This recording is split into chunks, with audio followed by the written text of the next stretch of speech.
On today's episode, the man's so nice, they named his country after him. From Scotland, Scott Brown. This is the world's toughest podcast.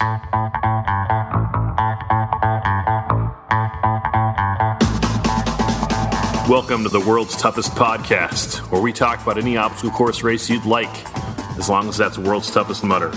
Each week we talk to members of the WTM community and share stories of success and failure in the single greatest event in OCR. My name is Will Hicks, and this is the world's toughest podcast. Welcome back to World's Toughest Podcast. My name is Will Hicks. Thank you for listening. You're listening to the number one rated obstacle course racing podcast in the world because of listeners like you. Thank you for rating and reviewing the show on Apple Podcasts.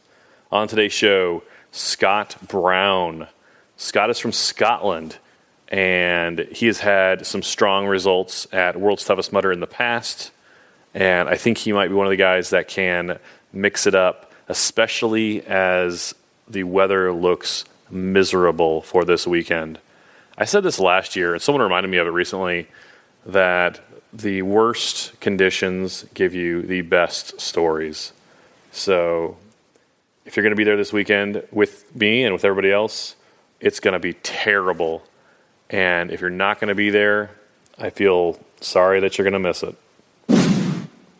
Speaking of weather, the 10-day forecast for World's Toughest this weekend showed the temperature dipping down to 40 degrees Fahrenheit. That's about Celsius. We're about 3 days out as I'm recording this, and it's dropped down to 35 now. So it's a good thing it's not happening like a week from now or 2 weeks from now, because it just keeps getting colder, the forecast. It's going to be cold. Bring neoprene socks. Bring all the neoprene. Before we start, you can email me at willhicks@gmail.com. You can follow the show on Twitter you can't follow the show on Twitter. You can follow me on Twitter at @TheWillHicks. You can follow the show on Instagram at World's Toughest Podcast. And while you're on Instagram, check out our World's Toughest social media team at hashtag World's Toughest Podcast. We've got a team of about 6 to 8 people now that are sharing our stories, sharing information on World's Toughest Mudder. I learned something from Scarlet Wolf the other day. Go check her profile on Instagram. The broadcast schedule for Facebook Live, starting at 9 a.m. Eastern on Saturday. So if you're at home watching World's Toughest, watch Facebook Live on the hours that you can find on Scarlet Wolf's page or on toughmudder.com's page. And all the rest of the time, follow us on Instagram at World's Toughest Podcast. Carlo Piscatello of Piss and Cox will be out there all day long, all night long, covering the race and looking at the pit and talking to the community. And like, seriously, in the middle of the night, it's going to be not boring for him, but, shoot him a message, say, hey, how's my dad doing? How's my, friend doing? And he'll find him. I don't know if he can. He'll try and find him for you, or at least find out how they're doing results-wise. Some of you asked me about our last episode. Evidently, I was talking quietly, so I just need to answer some of your questions. Yes, I'm fine. My voice is okay. No, I didn't record the last episode in a library. No, I didn't record it in bed next to my sleeping wife. No, I was not in the quiet place with Jim from The Office. No, I was not in an attic hiding from Nazis. I had a sleeping puppy in the next room, and I did not want to wake up the puppy. We just got a puppy in our house. He's like he's not 4 days old. We got him 4 days ago. I wanted to name him Elvis Pawsley. My wife and kids wanted to name him Chip. So we compromised and we named him Chip. Don't forget, you can win a free pair of Merrill All Out Crush 2.0s or the Merrill Agility Peak Flex by texting the word tough to the number 22828. That's tough to the number 22828.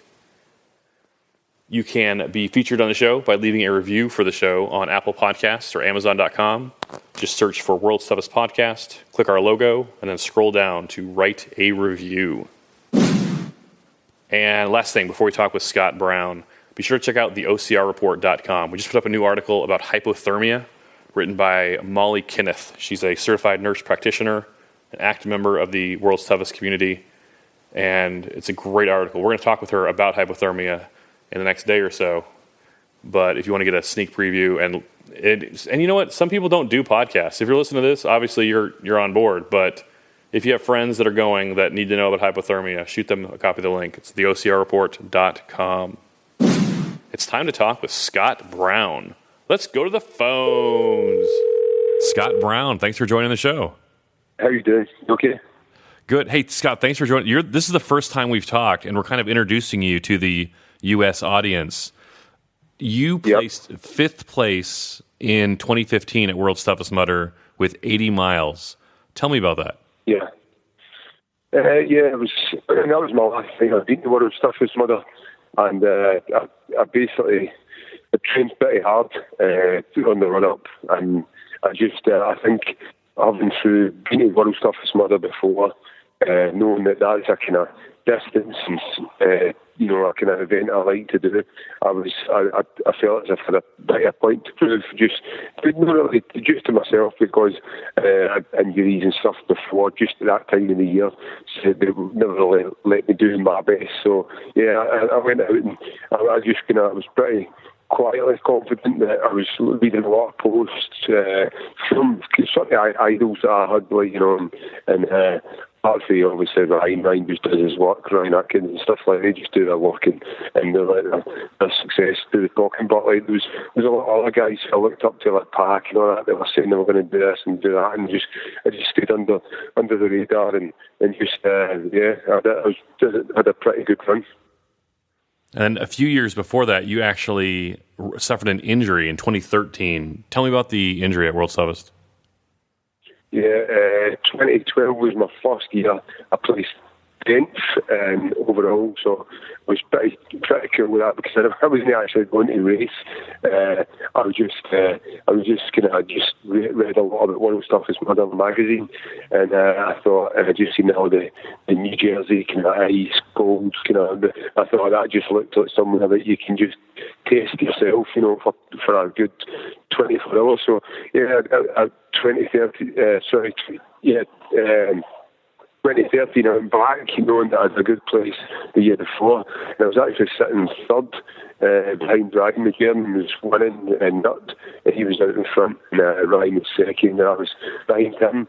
It was like 8 hours into the event, and I was running, I felt pretty smooth, and then I come off an A-frame. I fell off an A-frame, and they bagged my head, and the medics were a bit scared of it, if they should let me continue. So they questioned me, asking me who the president was and stuff, which I knew, but I think it was the accent that kind of put them off, and they thought I was disorientated because they probably couldn't understand me.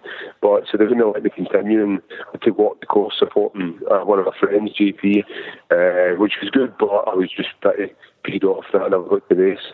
So yeah, that kind of fueled me on to come back again and do it again. So you fell off the obstacle, and they asked you who the U.S. president was? Yeah, that was one of the questions they asked me. They asked me a couple of questions. And then, that was pretty hard for me, actually, at that time in the morning. Even the morning president would have probably got me thinking, but yeah, I still gave them the right answer. But it was, they then decided, right, okay, do us a favour, as long as you come back and speak to like in one of those wee courts, where you come back to the tent, speak to the the actual doctor, as long as they okay you, you'll be good to go. As soon as we got there, the doctor had said that, what had happened. He says it was a head knock. I fell off the A-frame with the mud and the amount of people getting over it at that time. And he says, if it's a head injury, we kind of let him continue just in case he's in. It was a forest bit in New Jersey, and they didn't want to, in case I was going through there and I had a blackout or something. I can understand it now, but at the time I was absolutely fatigued, especially the fact I was totally fine, but they're just obviously covering themselves, Yeah, you think the accent threw him off too a little bit? Sorry? You think the accent threw him off a little bit too? Oh, definitely, yeah. The accent was Trevor.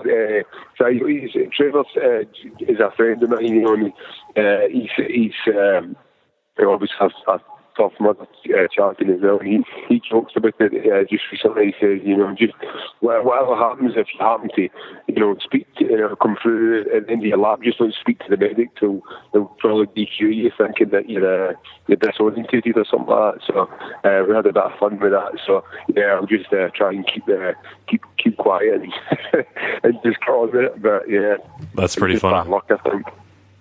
Yeah. So you took off 2016 and 17. You're making your return this year in 2018. How do you feel going into the race? Yeah, I feel great. I think for myself, the difference between me and the top guys with it, not just the fact that they're some of them are pretty amazing at what they do, is the fact that I run a gym full time and I've got kids. A lot of these guys have got no kids and no full-time jobs and stuff like that. I'm lucky enough to live that, and it's good on them. But so I knew I had to prioritise, take a couple of years away, and then so this year it's just came. Where I felt the hunger coming into the year. I had to build back up some fitness. It was kind of race ready, but the time we've got to this part of the year, I feel good and ready to race. I love this kind of. Sorry. I was going to say, not everyone understands it, but you're right. Having kids and a family, it takes away from training time. Like you don't have as much. Yeah. You just don't have as much time as you used to. Yeah, that's right. That's it.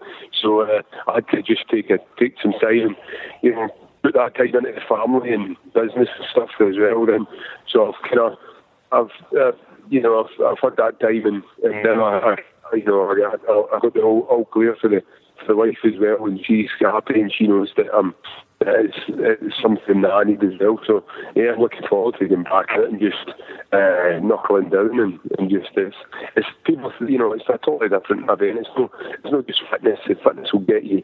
I say it all the time. Fitness will get you so long. There's loads of guys fitter than me, but I definitely don't think I'm suited to this. So I'm looking forward to it.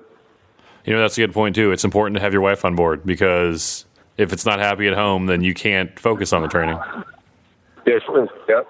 It's you definitely need to have a happy home first. She's got to be there for the kids as well. And when I train, she knows that it's going to. Those couple of months are going to take. There's parties that take back years. Like the Halloween parties with kids. It could be anything, but you've got to have that time where you feel like you everybody's okay. You can come in, you can work long hours and still get out and train. So that's everything's good. Everything's good. His preparation's good. So yeah, I'm looking forward to it. So you've run World's Toughest in New Jersey. You've run it in Vegas. What do you think about running it in Atlanta? I'm looking forward to it actually because I was doing there's a challenge over here, and it wasn't that long ago, but it was running. What do we call them, Monroes? So it's like 24 mountains in a 24-hour period.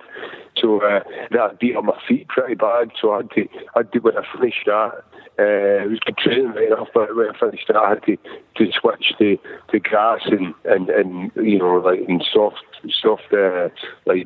trails and stuff like that, just to get my feet at rest. And it's and then obviously Atlanta, I think that's suited the training I've been doing.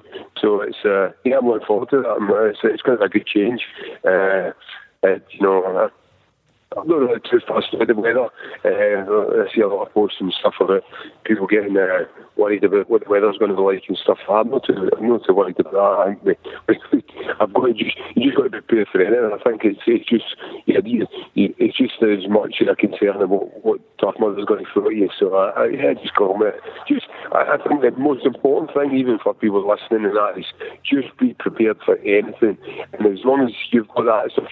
If people get bogged down to what they think the course is going to be like and they concentrate on that and then something gets thrown in the air and changed, then they end up going to throw the towel in, or they're going to. But just be prepared for anything, and if you think like that, then it's going to help when you get there.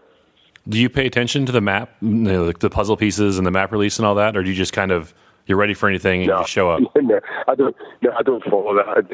I think it's cool. I love it. I love what I do. It then again, it comes up my feed and stuff, and it just adds to the excitement. But I don't really follow it. To be honest, I don't really look at it. Even if I run a course, I don't normally look too much unless it was a big race. I don't normally look at it, follow the maps beforehand. I like the kind of surprise. I think in a 24-hour race, you've got to have something to surprise you because you've never run that course like for 24 hours. So I don't really. Yeah, I don't really get too worried about what's there. I'm sure I can. There's enough people talking about it, and I'll just take it on as I'm going. But yeah, I'm sure I'll suss most of it out like in a few days beforehand.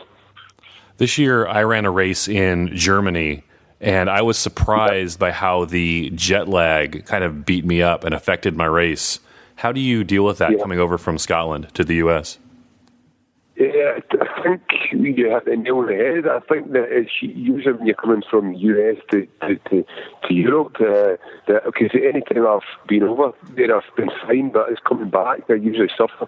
I don't know if it's just if it is that, if I've just been lucky, but any time I've come over before, I've always been fine, but coming back, I end up maybe feeling like jet lagged for a few days after I've come back. So I'm hoping it's going to be the same this year.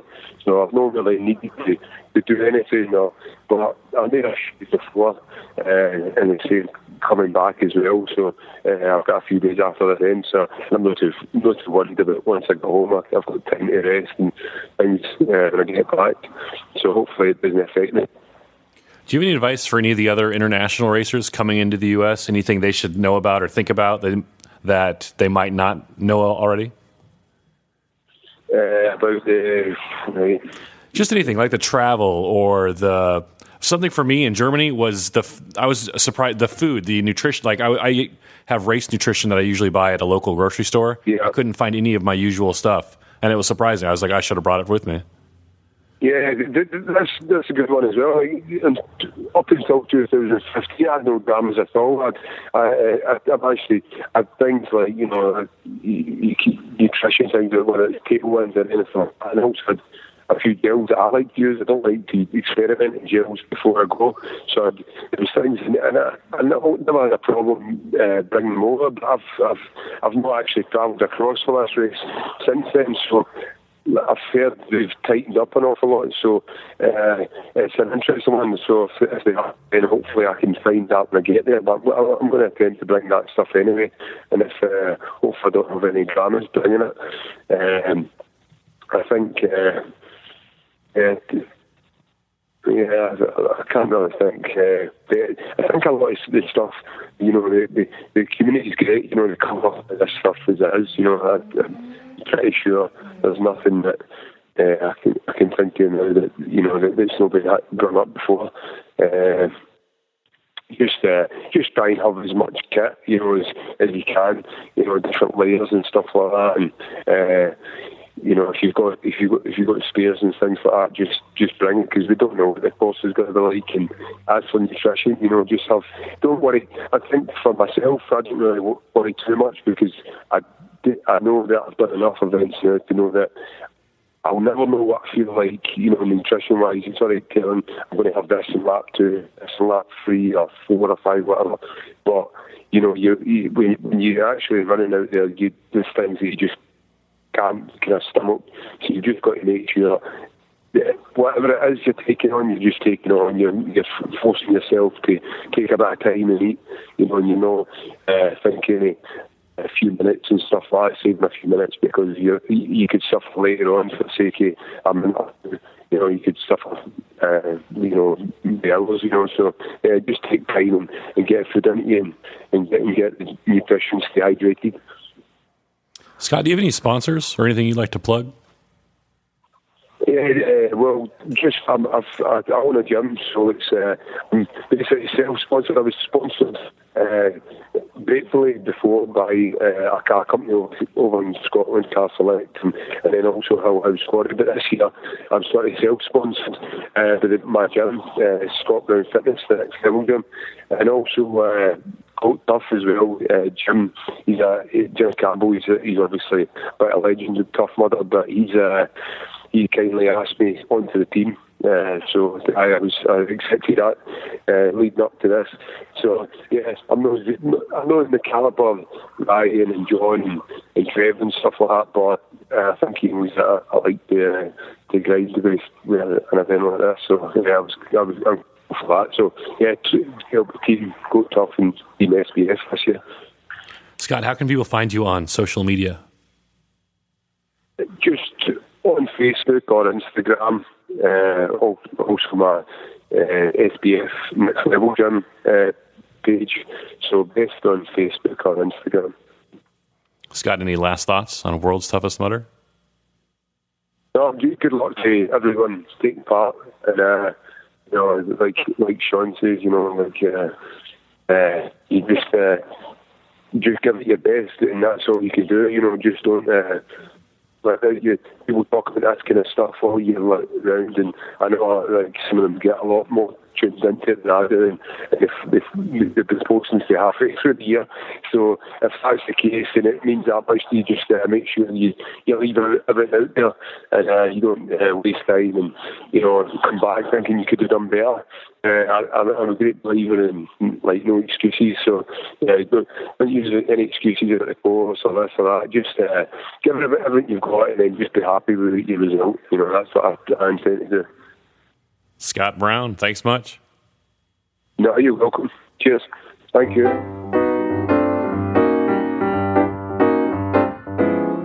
Special thanks to Scott Brown for appearing on this episode. Well done, Scott. Good luck at World's Toughest Mudder. Don't forget to leave a review on Apple Podcasts and check out our new website, theocrreport.com. Theocrreport.com. Something we're working on with Overcome and Run and obstacle running adventures. Very excited about that. Let me know what you think. I will see you soon. I'll talk with you later. Go spend time with someone you love.